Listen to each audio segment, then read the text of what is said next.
తెలంగాణలో BJP BRS MIM కుమ్మక్కు రాజకీయాలు చేస్తుందని టీపీసీసీ ఉపాధ్యక్షులు కిరణ్ కుమార్ రెడ్డి ఆరోపించారు. దేశంలో మత రాజకీయాలు చేస్తూ ప్రజలను రెచ్చగొట్టి లబ్ధి పొందేందుకు బీజేపీ ఎంఐఎం ప్రయత్నిస్తుందన్నారు. ఎంఐఎం బీజేపీకి బి టీమ్ గా పనిచేస్తుందన్నారు. దేశంలో బీజేపీకి ఎంఐఎం చీకటి మిత్రుడని సుపరి తీసుకొని లబ్ధి చేకూరుస్తున్నారని కిరణ్ కుమార్ చెప్పారు. ఇక లౌకిక వాదాన్ని ప్రధాన భూమికగా పోషిస్తున్న కాంగ్రెస్ ను విమర్శించే హక్కు బీజేపీకి లేదని స్పష్టం చేశారు. లేకుండా అపోజిషన్లో ఉన్న కాంగ్రెస్ పార్టీపై నిందలేస్తూ కాంగ్రెస్ పార్టీ కూడా మైనార్టీ ఓట్ల కోసం ఇటువంటి విషయాలపై మాట్లాడతలేదు అంటున్నారు.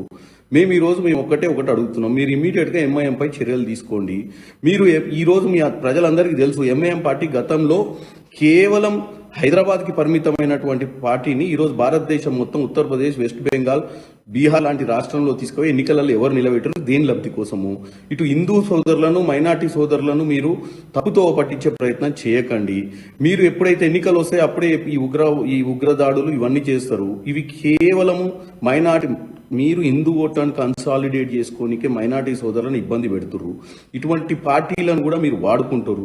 మీకు చిత్తశుద్ధి ఉంటే ఇమీడియట్ గా ఎంఐఎం పార్టీ మీద యాక్షన్ తీసుకోవాల్సిందిగా కోరుకుంటున్నాము.